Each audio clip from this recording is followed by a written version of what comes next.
Welcome back to Bread and Butter, where we are serving up the basics for Hearthstone improvement. This is episode 123, take 5.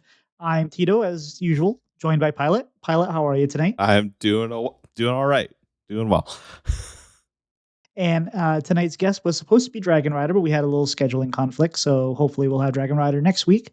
Given now that we have a Patreon, we have to say, because we announce who our guests are ahead of time if we know. So, if you're looking forward to Dragon Rider, so are we, but we'll talk to her soon. Pylet. Oh, I'm sorry. Before we get to that, we are going to be talking about the card reveals for the Lost City of Ungoro today. We're going to cover 6 classes, I believe, today, and some of the neutrals. So, Pylet, what have you been doing inside of Hearthstone?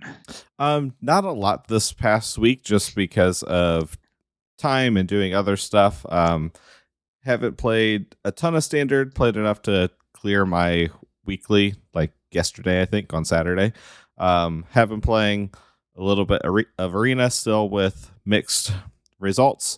Had an okay, I think it was a Death Knight run that I had going that I think is Death Knight or is Druid that I hit 9 wins. I had a Death Knight that I was really happy with, and then just stumbled across a couple really powerful decks, which happens. So not doing a whole lot, just kind of playing here and there what I want to, kind of in this lull in between expansions. How about you? I also have not been playing a lot, but that's because I was on the road for work last week. So I did play quite a bit, even considering I was on the road.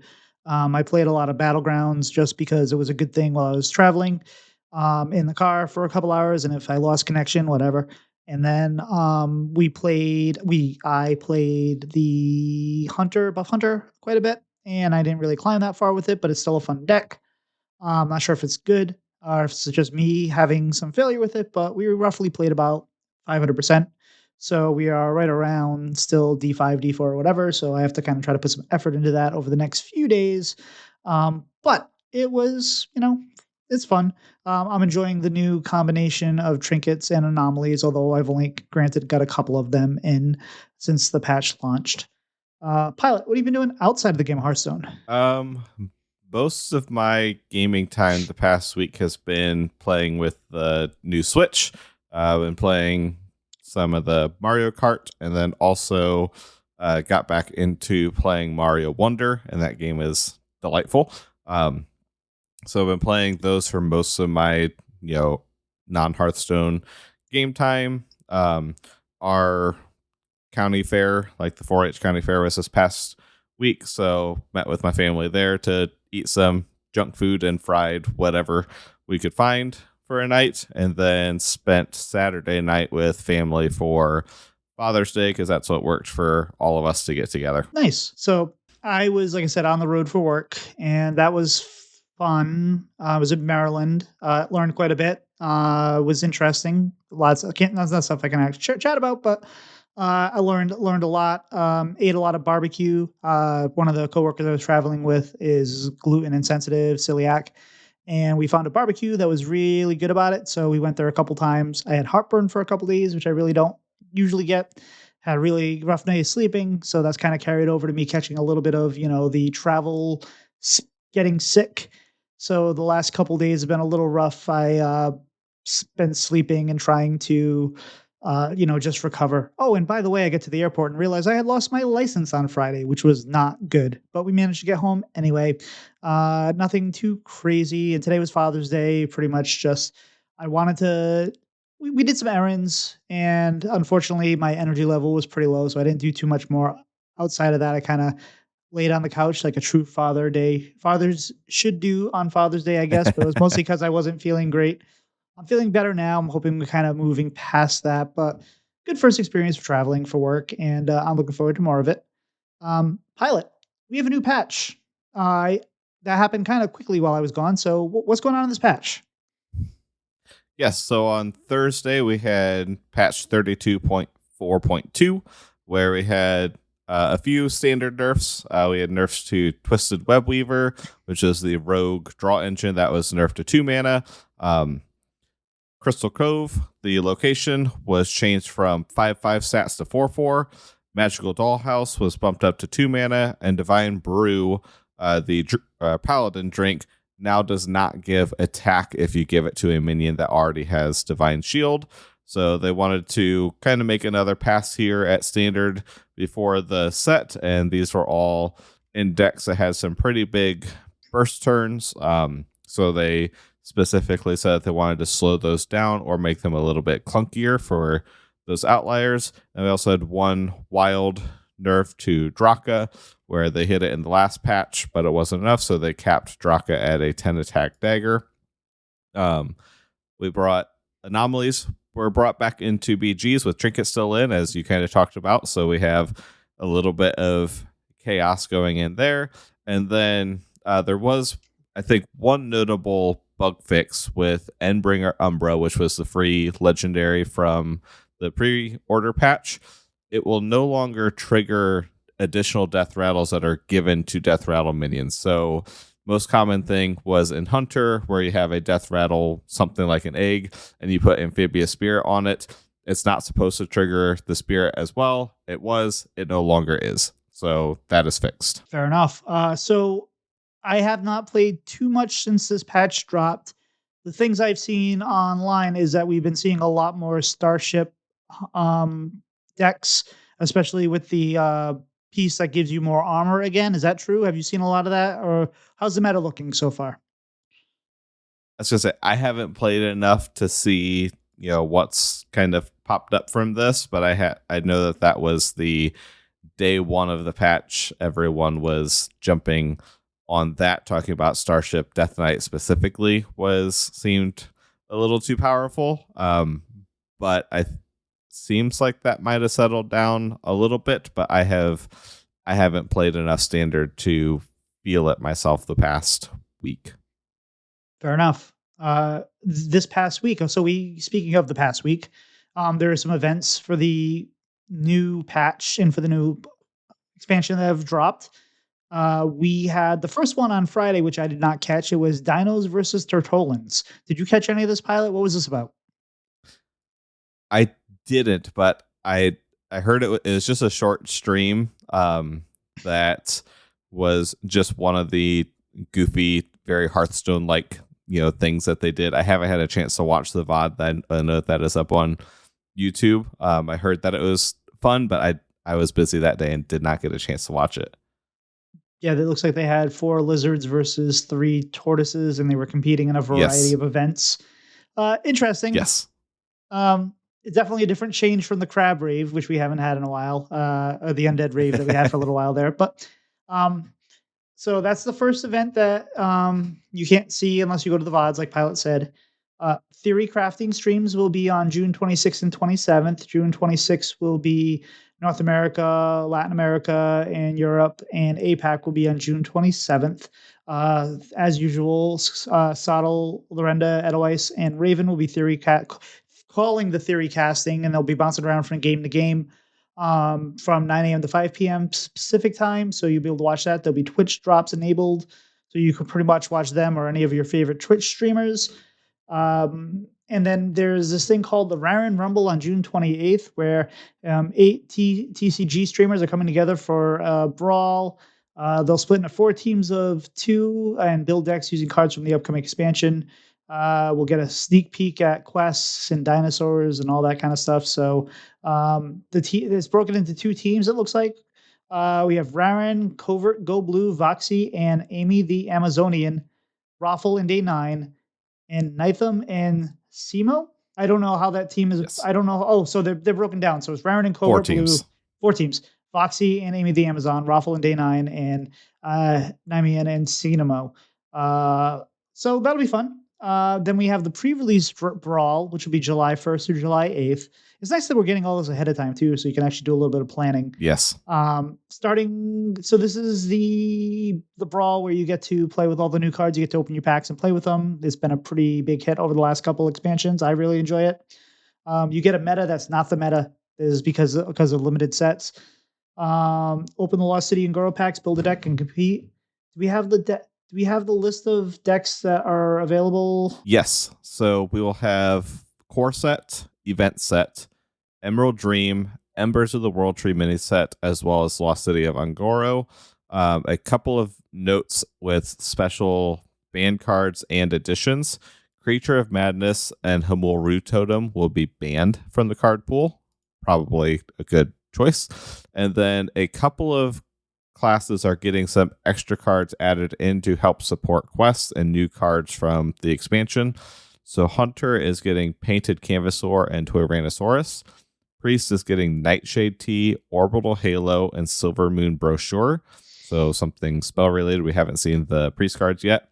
Rogue is getting Agency Espionage and Adaptive Amalgam. And Warlock is getting Sweet and Snow Flurry and Sketch Artist, which both of those give temporary spells, which we will talk about here in a little bit when we talk about Warlock. Fantastic. And then we have Community Days, which is July 1st through 5th. You watch, I believe, 10 hours of Hearthstone, you get 10 packs or something. So yeah, not bad. Lots of fun. Yeah. Make sure you go watch. You don't have, if you watch without watching, you have to at least have the volume on, or the even if you have it on low, or you have at least the tab pulled up, because if you have it pulled up and the tab shut, Yes, it doesn't, the clock doesn't tick. So just keep that in mind.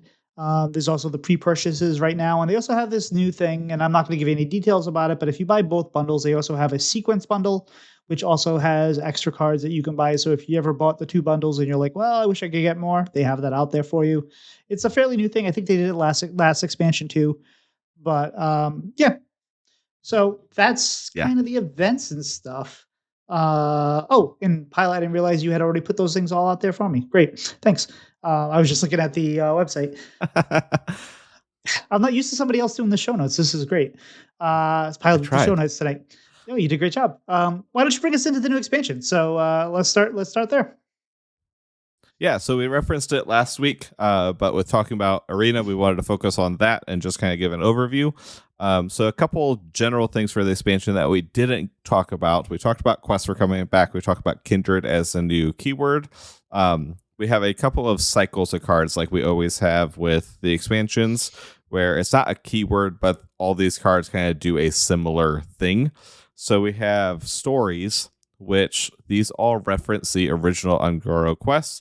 Some of them reference them with whatever they do. They give you part of the reward. So like the Hunter one shuffles 10 Raptors into your deck that each draw a card, which is what the reward was from that. Some reference the requirement. So like the Mage one discounts your discovered cards or cards that didn't start in your deck that are in your hand, which is probably better than, trying to find some way to weave Time Warp into that one. So thank you for that. And then we also have maps, where some classes are getting a map where it is discover a card, and each of them are a very specific pool. And then if you play that card, then you get to pick one of the other two options as well. So if you play that card that turn. So a couple of cycles that we're getting in addition to the keywords. But wanted to ask, we'll get into the cards here in a second, but I know, Tito, you talked about last week that you weren't overly excited about Kindred. Now that we've seen more of the cards, have your first impressions changed at all? It's not that I'm not excited about Kindred. It's just that it's like the elemental thing, and now we're taking something that was specifically to elemental, and we're taking something that existed, and we're just kind of recycling it, which, it's fine. But I mean, I like some of the Kindred stuff I'm doing. I'm not. I was never saying it was not going to be fun. I'm never going to saying it wasn't something that would be interesting, and it gives you a little bit more choice to do. So I'm fine with it. It's just it is what it is. How about yourself? Yeah, I think I had said last week that, I was fine with a, quote unquote boring keyword. It's not a flashy keyword like we've had with some of them, like Colossus and Titan. It's a very straightforward, kind of boring keyword, which is fine. And so I'm like, that's great, because if they do something like that, because they're focusing on doing really cool stuff with the other cards. And I think that's what they've done, because we've gotten some really interesting, unique cards in this set, especially with the quest. Very, very creative, and I'm glad that it seems like energy was focused there rather than kind of building a story around the keyword like they did with Colossus and Titans, which were great. I love those keywords, but a lot of really interesting stuff in the other cards. So why don't we jump into those? And we'll start with Hunter. Hunter all the classes obviously have a quest. The quest is focused around playing beasts with odd attack numbers. So you play a 1, 3, and 5, 1, 3, 5, and 7 attack beast to get shock, which gives you a 8, 6, and 4 attack beast that costs 2 less. So they supported that by giving you a couple ways to giving some beasts with those odd attacks, giving ways to get beasts with odd attacks, such as the map card, and different things that kind of alter the attack of the beast. We have just a lot of beasts in this, a lot of beast support that don't specifically have to go with only the quests, with cards like Supreme Dynamency, which is a 5-mana spell that gives +2/+2 to all beasts in your hand, deck, and battlefield. A lot of beast support. And then we have the other legendary, which I don't know what deck it goes in yet, but it reminds me of Sonya, to where once we find the deck that it goes in, it's going to be broken. Where I have Neri of the Crater. They are a 3-mana 2/5. Whenever you play a 1-cost minion, double its stats. Whenever you cast a 1-cost spell, cast it twice. Very interesting card. It's going to break something, but I don't know what it is yet. So Tito, I'll leave that to you to figure that out. Well, I believe it goes right with Story of Canessa, right? That's a 2-mana spell. Shuffle 10 1-cost 3/2 Raptors into your deck with Battlecry, draw a card. So if you can draw through things, it seems like those two are kind of built around each other, right? So yeah, and then if you can, it's still a 1 cost. There's still 1 cost. So I think you play Neri, you play Supreme Dynamency, and then you have all these 1 cost 5/4 Raptors that double its stats. Become So 10/8s. yeah, I mean that seems pretty good, right? Might be slow. Yeah. Yeah, and I do want to say, because I saw people are talking about this, Neri does work like Sonya, to where it just looks at the mana that you spend, not the original cost. So if you are reducing cards with Imbue, with your Imbue hero power, and have a 1-cost whatever beast, it'll double the stats as well. Or if you somehow reduce the cost of a spell in Hunter, I don't know if Hunter has that right now, but if you never know what's going to happen because it's Hearthstone. So reduce cost, if it costs 1 when you play it, that will trigger Neri. Yeah, so you also play like double odd maps, or is kind of what they look here. The food chain quests. I guess you technically could play double quests, but I'm assuming that wouldn't work because you can only have one version of the quest up. I think so. Yeah, who knows? And waiting till turn 4 to do that seems like a bad idea in a quest deck. Yes, it does. Especially when this, to me, this seems like the slowest quest. Yeah, no, I can don't know see if that. slowest is the right word, but slowest and least like game winning. Let's go with that. Yeah, I don't know and with most of these quests, I'm not sure how I feel, how strong they're going to be. I'm sure there'll be some that'll be really good. What is the reward for the food chain, by the way? So the food chain is a quest. Play a 1, 3, 5, and 7 attack. Beast reward is shock. Who is shock? Yeah, so shock is, I believe it's a 5 mana like most of the minions that come, but I'm waiting for it to load.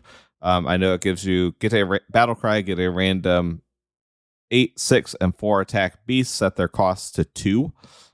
Which I think I misspoke. I said they cost 2 less earlier. That's my fault. It is a 5 mana 9/9 with rush.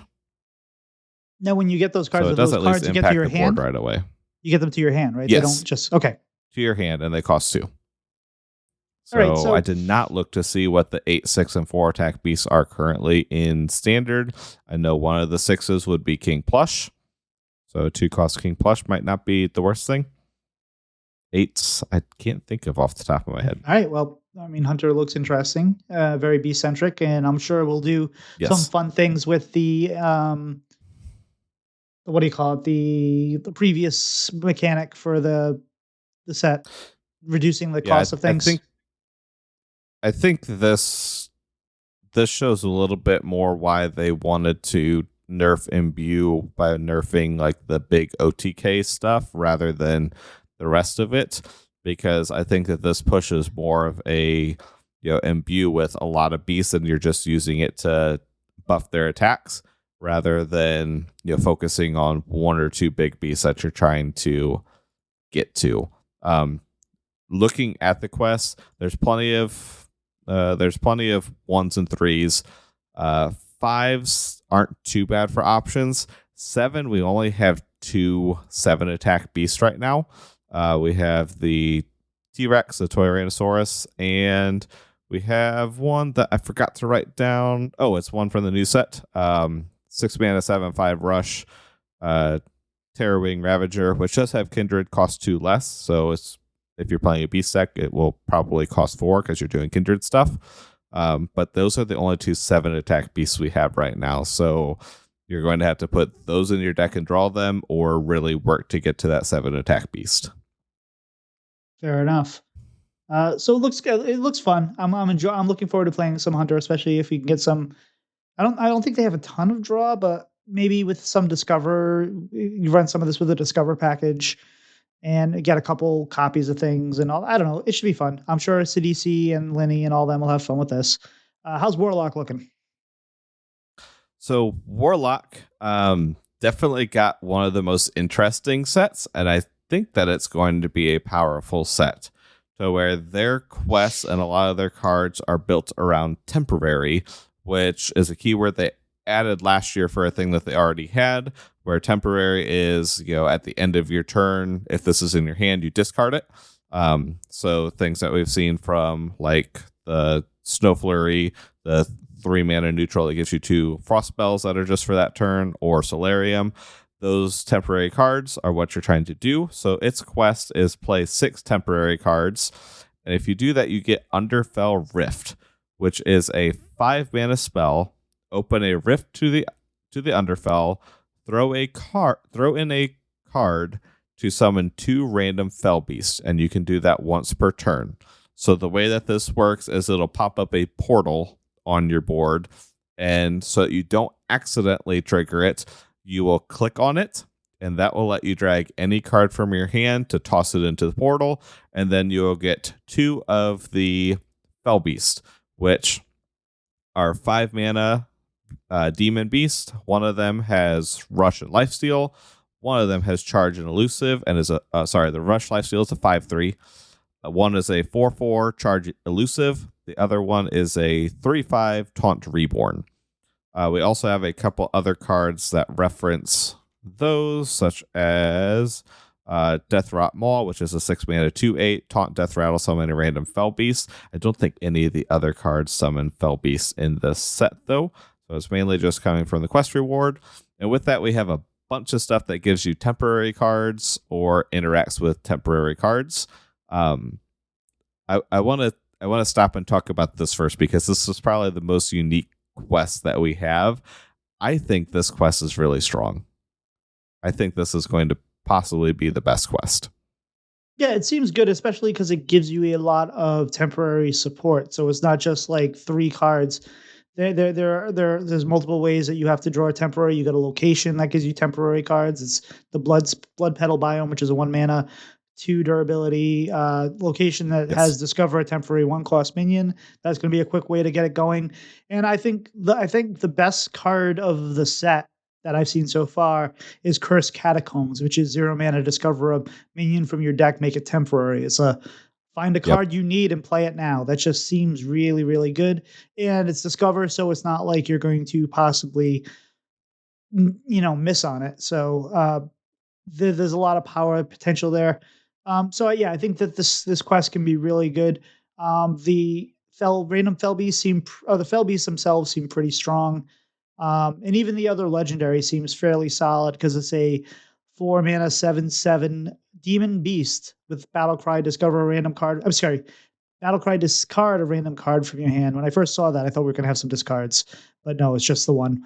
And then kindred your opponent's hand instead.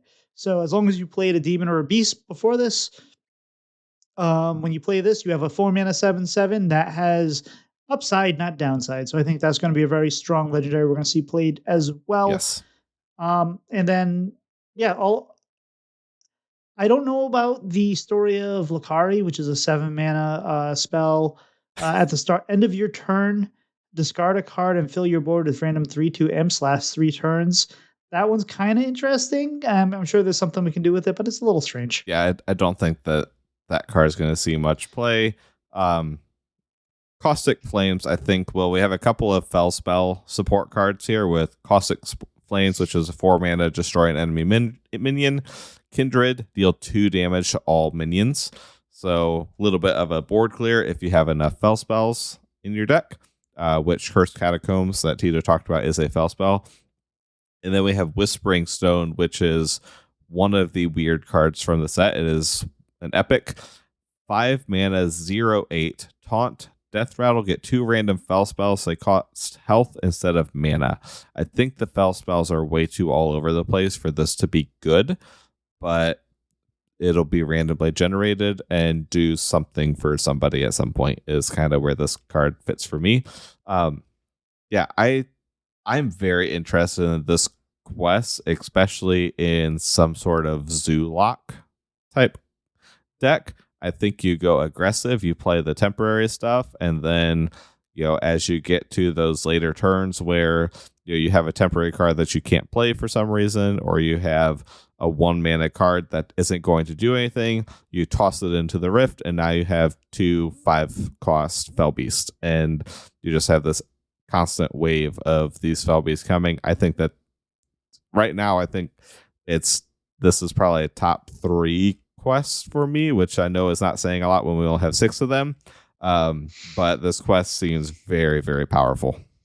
I mean, Whisper Stone doesn't seem that bad either. You probably have a good chance of getting something like a Cursed Catacombs or a Caustic Flames off of it. You could probably use an Eat the Imp to, play it. Is it Eat the Imp that eats a minion, draws 3 cards, whatever? It does. So there's potential here.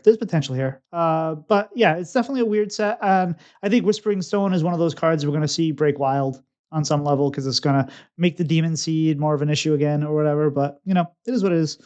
That Demon Seed used all shadow spells. They had that one, was it Alterac that they did Fell Warlock and then never printed anything to actually any good Fell spells. It's like copy and recast all those Fell spells and none of them actually did anything. No. I mean, what's the Demon Seed? The quest that you spend life. Okay. Well, yeah. I was spent. Does that work? I don't remember how that works now. Oh no, wait, because spending life and taking are too all over the place. Spending life and taking damage are 2 different things, right? Yes. So that wouldn't work. Never mind.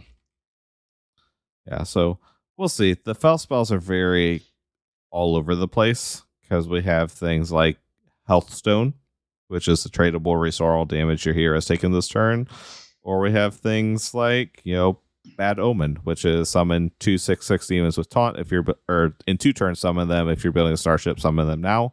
They're very all over the place, so we'll have to see where that lands. But I think that's probably one of the least likely cards to see play. Fair. All right, so how about Druid? Oh, go ahead. Razadir is going to be good. Sorry, Razadir. I forgot to. That's going to be good because there's a lot of 3-cost demons and beasts that you can curve into this. Especially play Observer of Mysteries on 3 into this on 4. So now they just dealt with 2 random secrets, and now you're discarding one of the cards and making a 4 mana 7/7. This card's going to tilt a lot of people, including me, I'm sure. So how's Druid looking? Druid is there we go. My website was not in the right order. We get Token Druid back. We have a lot of tokeny cards in Druid right now with the set. So their quest is Restore the Wild. Quest, fill your board on 3 of your turns. So my understanding is that is 3 separate turns. You cannot fill your board, trade something off, summon something, and it ticks twice. It has to be 3 separate turns, and it has to be your turns, not your opponent's turns. That's important because there's a lot of Death Rattle stuff in the Druid set. And your reward is the Everbloom, which is a 3-cost weapon, 2 attack, 5 durability. After your hero attacks, give your minions +2/+2. So that is an insane board buff for something that I don't think is going to be as hard to do as what you would think for filling your board. Um, I do not. I'm assuming that locations count towards that. I haven't had a chance to look it up, but I'm assuming locations count towards filling your board, wouldn't they? Yeah, I think they would have to. So just 7 things on board. So we have a lot of things that fill your board. So we have things like Ravenous Flock, 2 mana spell at the start of your next turn, summon 3 2/1 hatchlings. We have a 3 mana 0/2 egg, Skyscreamer eggs, Death Rattle, summon 4 2/1 hatchlings. We have Trees, which is a 5 mana nature spell. Choose a minion, summon 4 2/2 trees that attack it. So it's playing off of bees from before. So a lot of tokeny things, and we already had some okay token cards already. We have the squirrel in core.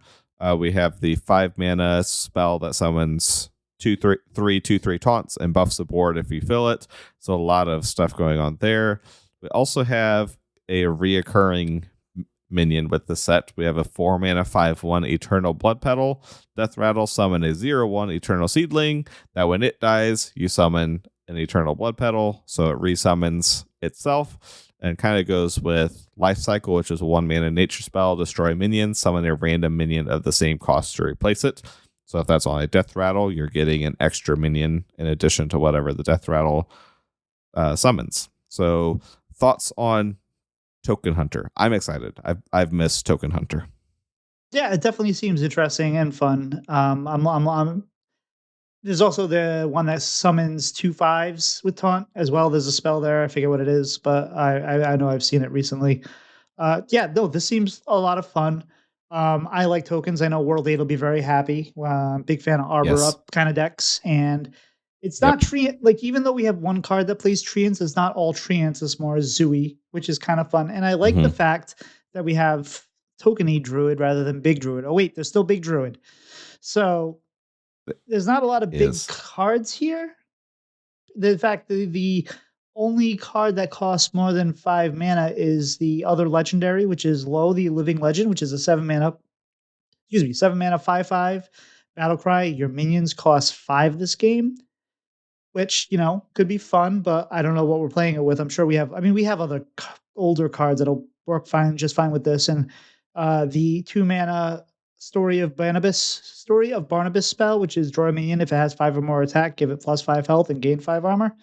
So there is the opposite of tokens in here as well, but it could be fun. One thing I'm noticing too is these quests aren't like permanent things outside of like the Warlock pit.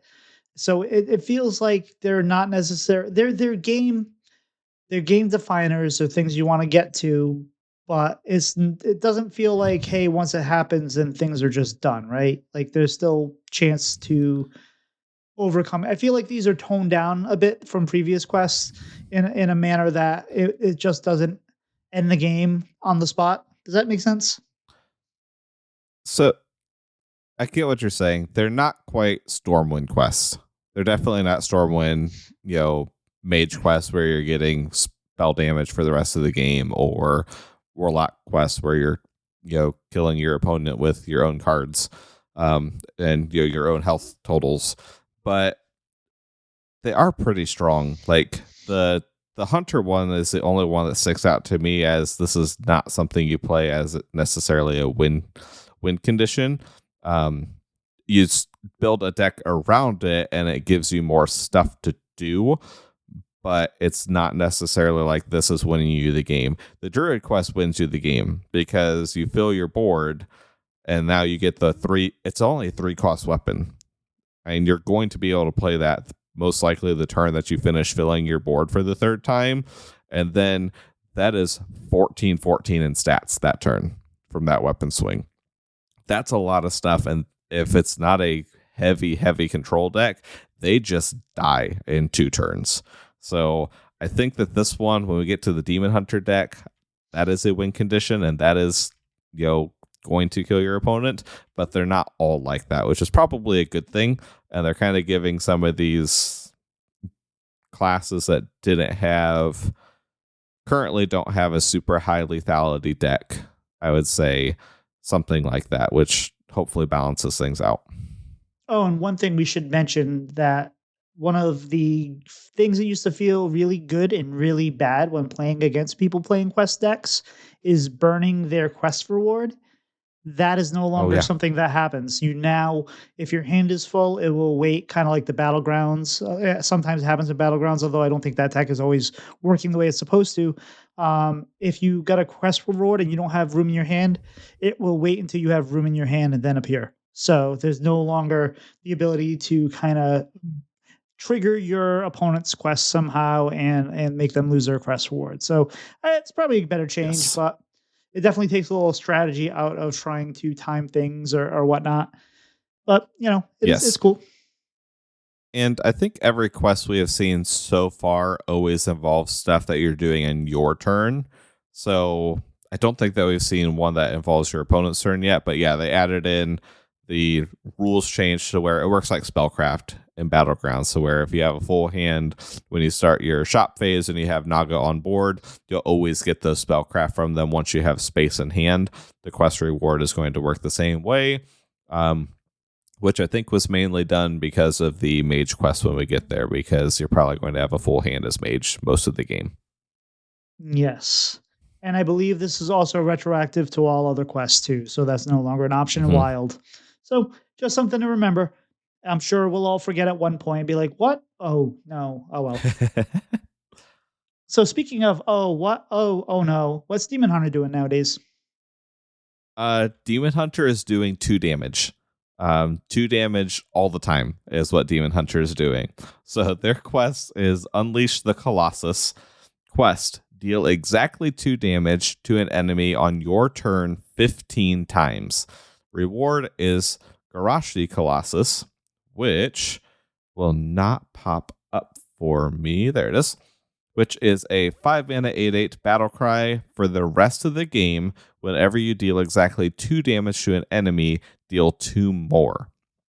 So it has to be exactly 2 damage.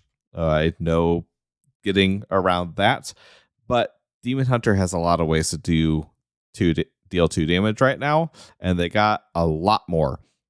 So we have a bunch of stuff with 2 attack or things that give you things that do 2 damage. So we have uh, Insect Claw, which is a 3 mana 2/2 weapon. After your hero attacks, get a 2/1 grub with Rush. And we also have 6 mana 2/8 Garashi Wasp. Whenever this takes damage, get a 1 cost Garashi Stinger, as well as Infestation that gives you 2 1 cost Garashi Stingers. Those are spells that deal 2 damage and summon a 2/1 grub with Rush. So 2s everywhere. And then we also have a 3 mana 2/4 stealth minion, Garashi Tunneler. After this attack, deal 2 damage to the enemy hero. So we have all of those that are dealing 2 damage just from this set, and those will add up very quickly. We also have things like Wyvern Slumber from this previous set that has the option to choose one, summon the 2 Dreadsteeds, or deal 2 damage to all minions. If there's a big board, that is a lot of quest ticks because that'll tick on every single thing that it hits. I know Storm Rage was talking about on Blizzlet this past week about doing pirate things, because you can summon a bunch of 1/1 pirates with charge and buff their attack using different things, and that to deal 2 damage. So I think that this sets up very, very aggressively for a quest that says you have to do something 15 times. I think you can still be pretty aggressive with this deck. Wait, Your face says no. Blizzlet was talking about Hearthstone? I know it was Demon Hunter. So it was, I think it was also a full moon this week. So weird things happen. Yeah, it was a strawberry moon apparently, where it was so low it was supposed to be red or something. I don't know. Yes, It was it funny. was. It was funny because I've only been catching some of the cards as they've been coming through, and I saw the quest deal 2 damage exactly, and the next thing I saw was Fumigate, which is a 2 mana spell, deal 3 damage to a minion, and all others the same type. I'm like, okay, are they just going to give us a quest and make it really hard to do? But no, there's a lot of options here. There's a Another lot. a lot of tokeny things, a lot of trying to deal 2 damage. I think it could be interesting. Hopefully, you can do all that and still survive until you get to the point where you can do the quest reward. Because 15's not nothing. 15's a lot. So It's not, but a lot of it's, 2 1s with rush that are ticking your quests and controlling the board. Like this feels very Demon Huntery. Like this feels very Demon Hunter, similar to like Fel DH back with Jace.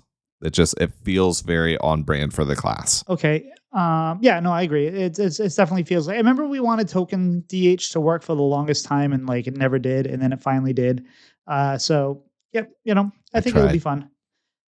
fun. But then we have a really strange, I think one of the strangest legendaries we've had in a little while. Entomologist Toru, which is a Yes. 9 mana 7/7. 9 mana is a lot. That costs a lot.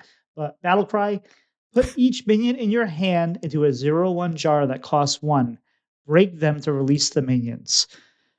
I don't know what we're doing with this, if it's too slow or not, but I'm sure someone's going to find something broken to do with this. It has to be too slow for Demon Hunter, right? And like, so if you're doing this, you're doing it with minions that don't have battle cries because the jars are on board. So you're just summoning them from the jar. So you're trying to do them with things with rush or auras like Magtheridon or whatever, and relying on your opponent to break them, or doing something like Immolation Aura to break them on your turn and hope that you can do something with them. I don't understand this card. I don't I don't, understand it at all, what we're supposed to do with it. that doesn't mean we won't try. I don't know. I mean, I think I'm too confused to try. This is the type of deck I love trying, and I'm too confused to figure out what I'm supposed to do with it. well, talk So to us in I'll a leave couple that to weeks. someone else. Well, I'll try to make something work at some point. All right. So what do we have next? Shaman. What's Shaman looking like? Shaman is doing. Oh, nope, that's Mage. Wrong blue class. Shaman is doing some elemental stuff, as well as doing some menagerie stuff. So their quest is Spirit of the Mountain. Quest plays 7 minions of unique types. Your reward is Ashelon Ridge Guardian, which is a 5 mana 8/8 battle cry. Adapt twice. For the rest of the game, give minions you play these adaptations. So adapt was the keyword from original Ungoro, correct? I Yes. wasn't playing back then, but I think that was the one from then. Yes. So these are various things, so where you can give, attack, health, lifesteal, death rattle, summon plants, Wind Fury. I don't remember what all the options are, but you get to add stats or keywords to this, and then all your minions that you play have it. So we do have a couple of cards that help support this, where we have a few dual class type cards in here, and then we also have Shaman's Map, Mountain Map. Discover a minion with a type you haven't played. If you play it this turn, also pick one of the others. So very similar to Discovery of Magic in Mage when we were doing Sith things for spell schools, to where it gave you something that you haven't played yet to help boost your Sith. Very, very similar for this, as well as we have a draw card, 3 mana fire spell, draw 2 minions of different minion types, give them +2/+2. So definitely something where I feel like you go very low to the ground, try to get a lot of draw, probably play amalgams to help out to make sure you're getting your stuff going, and just try to get this online as quickly as possible. And yes, they have a bunch of dual class elemental beast, elemental mech, elemental murloc, elemental dragon. So they make this a little easier. And I think a lot of times people complain about tribal decks because they're too linear. I've been thinking about this one a little bit. I like it because it gives you options to try to mix in things that don't necessarily belong there. If it was like just elementals and you want to throw in a different card, it's kind of hard to do because you want to have that elemental synergy. But this, as long as it has a type, it'll further your quest and do whatever you want it to do. So I think there'll be some interesting things we can do here. I like this. Looks fine. This looks fun. Looks like it'll be probably pretty strong, and it'll be one of the stronger decks to start out with. Whether it stays that way, I don't know. But and it is play, not summon. So like we have a 6 mana spell Sizzling Swarm, which is deal 3 damage, summon that many 2/1 cinders. That one seems a little aggressively costed for what it does, but those cinders won't count for the quest. Mountain Map, I mean, that seems like that's going to be a 1 mana card that gives you that seems really, really good. So on turn 2, you can probably Yes. find a 1 mana. That just seems like a very solid card all around. These cards feel pretty solid. So Yeah. far, I have not seen a class yet where I've been not. A lot of times you get class, you're like, really, these are the cards you're getting, and whether or not you like the approach or the direction they've taken the class. You can either like the direction, not like the direction, but the cards feel either strong or not strong. All these kind of feel on Hmm. par with each other. So I think at least from an early kind of look, where no class is being left behind, at least at this point, as far as potential. Yeah, I think Hunter's the only one that I felt like that, to where I think Hunter has a decent set to build a beast deck, but it says a lot where that's the one that stands out the least so far. This seems like a solid set so far. But yeah, I think there are a lot of dual tribe minions in standard right now, and I think that that's been shown with how powerful Menagerie Jug has been, to where so many decks have been able to build a Menagerie deck because you have things like Mermy and all these different cards that are 2 types that you just fill your deck with, and then you always have 3 minion types on board to buff with it. And Shaman doesn't have as many of those in its class right now, but every single minion, 4 of the minions that it got have dual types, the set. So it definitely has helping it catch up. Excuse me. The other general direction that it is going I'm going to call it's an elemental direction, but it's very specific. It's doing all these things with Sizzling Cinders, which is a 1 mana 2/1 neutral from this set. It's a 2/1 elemental that when it has a death rattle, do 2 damage spread among random enemies. And it has a bunch of cards that summon those. So we have Cinderfin, a 2-cost 1/2 elemental Murloc, death rattle, summon a 2/1 Sizzling Cinder. We have what is that? Stagclaw, a 5 mana 3/4 elemental dragon. Battlecry, summon 2/1 Sizzling Cinders. Kindred, trigger your Sizzling Cinders death rattle, so that will also trigger any that are already on the board. You already mentioned the 6-cost spell, Sizzling Swarm. Deal 3 damage, summon that many Sizzling Cinders. Notice this says that many, so that is affected by spell damage, where we do have a card that gives a spell damage in the set, a 3-cost 2/3 elemental beast. Well, we lost Pylet for a second there. Pylet, can you hear me? Welcome back. There we go. Okay, I was talking away. Anything you'd like to recap? So I was just talking about Sizzling Swarm. I don't know where I lost you. Let's talk about Sizzling Swarm, the 6 mana spell that you said was overcosted. But we have a 3-cost 2/3 Volcanic Thrasher, Battlecry, draw a fire spell, Kindred, give it spell damage +2, which would, if you make that to where that is one of your only fire spells or your only fire spell, then that would be 6 mana for 5 damage and 5 cinders, which is a lot of stuff. So I do think that that's going to be pretty powerful and very interesting to figure out your balance of how you build it with the rest of the deck. And then the legendary for Shaman goes right with it. Brahma Searstone, a 3 mana 1/5. Your elementals deal 1 extra damage. That is an aura, not a battle cry. So that is as long as they are on the field.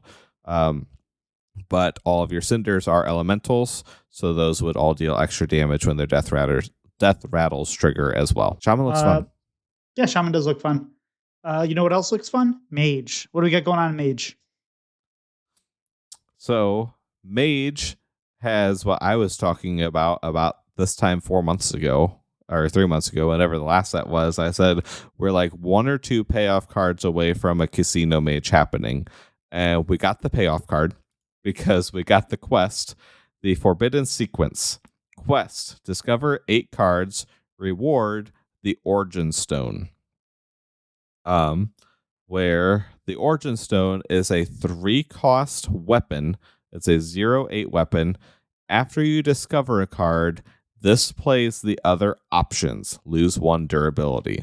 So for your next 8 discovers, it will automatically play the other 2 options for free. That's a lot of stuff. I don't know if it's good, but I feel like it's enough stuff to where it pushes Casino Mage just with that in competitive viability. I mean, that seems like that's going to be good with the new 7-mana. I was looking at the 7-mana spell, Relic of Kings. Discover a spell from any class that costs 8 or more. It costs 1. I mean, that feels like that could be a finisher, potentially, without looking at what those spells are. There's a lot of powerful stuff up there that costs 8 or more. There's a lot of stuff that you don't necessarily want. You probably don't want to always Wheel of Death yourself, even if it's free. But I say that as someone who has done that using GOG in a box multiple times not by choice, but by GOG. So that there's some interesting spells up there. But yeah, we have a lot of Discover support here. A lot of if you've discovered, you get a bonus effect. So we have a 3-mana spell, deal 3 damage to a minion, cost 0 if you've discovered this turn. 2-mana spell, summon a random 2-cost minion. If you've discovered this turn, summon a random 4-cost minion instead. The Story of the Waygate does not give you an extra turn. Thank you for not doing that, but it reduces the cost of cards in your hand that didn't start in your deck by 1. So a lot of Discover support within it, just giving you stuff or kind of reducing the cost or giving you bonuses to help survive. But just getting all the extra stuff from the quest reward, especially you have 8 different things that you're discovering and 16 things that you're getting played for free on top of it. Something has to be good in there, and that's the whole Casino Mage premise. Well, sure, something has to be good, but something also could be bad. So I mean, I guess we'll find out. This is going to be fun. And the Relic of Kings, by the way, is not other classes, it's any class. So you can still discover mage cards from there, it looks like. Yes. Then we also have the other legendary, which doesn't seem to go with it, but maybe it does. We have Titanographer Osk, which is a 7-mana 7/7. And this card gains a random Titan ability in your hand that changes each turn. So it doesn't grab all 3 abilities. It just grabs 1 random ability. You remember the Titans, probably. They have all those abilities. Some might help you, some might not. So I don't know if that card's going to be good, but it'll be fun. It'll do some wacky things when you have it. Mage looks fun. Mage looks like the kind of deck that you kind of play, and you're like, whether you're winning or losing, if you're not trying to climb, you're going to just really have some wacky games that you're going to send replays to your friends and say, can you believe this happened? Yeah, pretty much. For Titanographer Osk, they did curate that pool of Titan abilities, so you're not going to get ones that literally don't do anything. So like the Hunter Titan, that Battlecry give you the 5/3 weapon, and then all of its abilities gave something to the weapon. None of those abilities are in, and a couple of other ones that just don't do anything. So I think one of the warrior ones that drew you a weapon, that's not in. So it is a curated pool somewhat, so you don't have completely dead things, but it is a use at your own risk type of card, because the Titan abilities are definitely all over the place. Going from Yogg, to where you can take control of an enemy minion, to Voltron, which is not very good when it's not doing it twice. Because Voltron was the rogue Titan where it does it and then you repeated the ability on a friendly minion. Those abilities are a lot worse when they're only happening once. So a little bit of high and low roll there. The mage set, it reminds me of, I can't remember what was on the deck, but I know it was right when I started playing Hearthstone and watching Grandmasters, where we had some of the casino style mage with the arcane giants and stuff like that. And, I think the original Yogg boxes and just stuff like that, sort of just stuff on stuff on stuff. And, it was competitive. as a competitive deck, and because it had that density and it had enough payoff cards with the giants, and you were doing things like Conjurer's Calling to get random 8-drops from the giants. And I think we have that critical mass for better or worse of random stuff and payoffs for it to make that good. If that's not your thing, we do have a couple elemental cards for Mage. I don't know if we have enough elementals total to make this all work, because I thought that there were more neutral. There's only 5 neutral elementals in the set, and 2 of them cost a lot. So I don't know if that'll push it, but the 2 Mage elementals are strong to where you have a 4 mana 4/5. After you summon an elemental, deal 3 damage to a random enemy. And then we also have a 3 mana 2/2. Death Rattle, draw a spell, Kindred, summon a copy of this.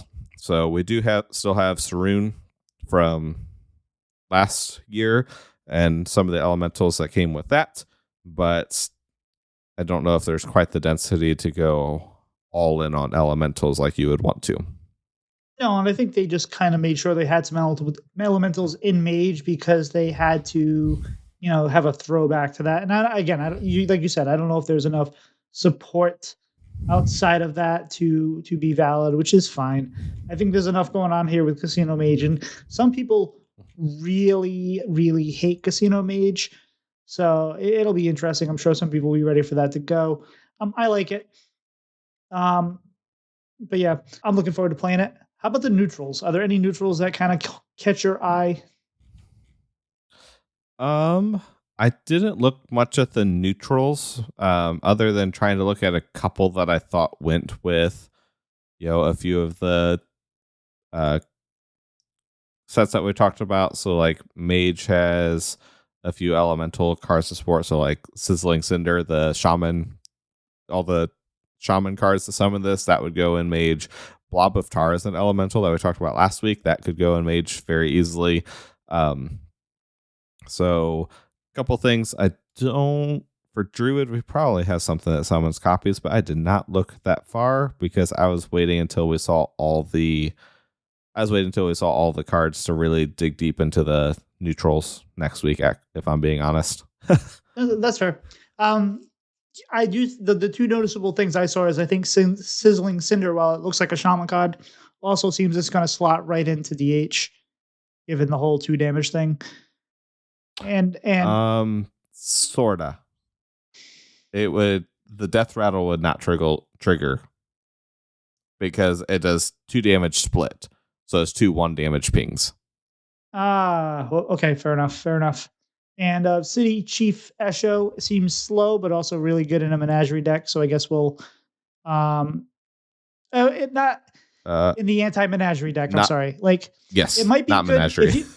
if you build your deck in a way like that only has the dual cards, like, so that might be really good in Shaman if you curate it correctly, where it's like they all have elementals plus something else. Elemental and something. Yeah, so I think that has the potential to do something there. I don't know, it looks fun. And the one other notable card, which I don't know if it'll be good, it'll be a hunter card probably, but you have Krog, the Crater King, which is a 9 mana 8/7. At the end of your turn, set attack and health of all enemy minions to 1. That seems like a solid card. Definitely a way to kind of clear things up, or at least kind of take the threat off the board in a way. Probably too slow. It's probably a Druid card. It's probably a ramp Druid card, isn't it? Either that, or it can go in Imbue Hunter, maybe. Yeah, we'll hope. It's too. Yep. All right. Well, any other classes we want to touch on this week, or anything we need to talk about before we close the sucker up? I don't think so. We will get into the neutrals more next week. We have 5 classes left to talk about next week, so that felt like a better time to get to the neutrals once we see everything and can really pick out which ones we think are going to be key to certain decks and archetypes. So once we see everything, and with 5 classes instead of 6, it gives us more time to talk about that, as well as talk about what decks we think we might see during theory crafting. Fair enough. And so no question of the week because we don't have a guest. As you mentioned last week and at the beginning, we have a Patreon now. You can find that at patreon.com/breadandbutterhs. We have our first patron, Torby Flenderson. So Torby, thank you so much. We appreciate you. In fact, to help me work out some bugs with the Discord links. Everything was set up correctly. I just kind of had to turn it off and on again, as it were. But we're up and running now, so thank you for that, and we appreciate you. We will be shouting out patrons as we go, as we start building you all up. So thank you for that. And as always, please leave us a review if you want. It helps people find the show, and the more people find the show, the better it is, I think. So, Pilot, where can people find you on social media? You can find me on Twitter at Pylet712. That's Pylet. And you can more likely find me on Discord. I'm in a few different Hearthstone Discords, and you can message me there. How about you, Tito? You can find me at Tito Santana HS on Twitter, Twitch, YouTube, TikTok, and maybe some other places. Pilot, what do you got shout outs for this week?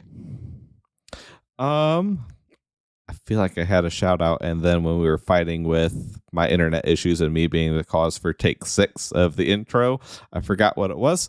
So I'm gonna shout out my brother for talking me into getting a Switch. It didn't take much convincing, but he was talking about how much better it played, and then we were playing some Mario Kart the other night online and having a good time with that. So shout out to him. How about you, Tito? I have 3 this week. Sometimes I come into the segment and I'm like, wait, I was supposed to think about something and I didn't, but I have 3 this week. That was me. First, I'd like to shout out to Leo Gonzalez, who Minty Fresh on the dev team, who is apparently leaving the dev team to go become the lead hero creator on Overwatch or something like that. Lead hero designer, yes. Lead hero designer. So congratulations to him. He's a great guy. If you want to hear from him, we interviewed him on episode 100. Along with Luke Mason. So I think that's a big loss for the Hearthstone team, but selfishly, we wish we kept him, but good for him to move on and find some new avenues to express himself. I'd also Working want with to Alec Dawson again. Yes. I also want to shout out This Week in Hearthstone, Jay, who is taking a step back from Hearthstone content creation due to just kind of changes in his work-life balance schedule, and it's good that he recognized that maybe just kind of trying to make content through that is a little hard and time to step back. So good for him, but we appreciate his content, and I'm sure he'll be back and have more stuff to say. He's one of the funniest guys out there. And I want to also thank Pilot, who put together the show notes tonight and most of the work here. I've been a little out of it for the last week, so and it's nice to have him step up. So Pilot, I appreciate you. Thank you. No problem. But anyway, guys, I think we're toast. We'll see you. See ya. I also realized I said guys, but there's only one guy. So, hey, what are you going to do?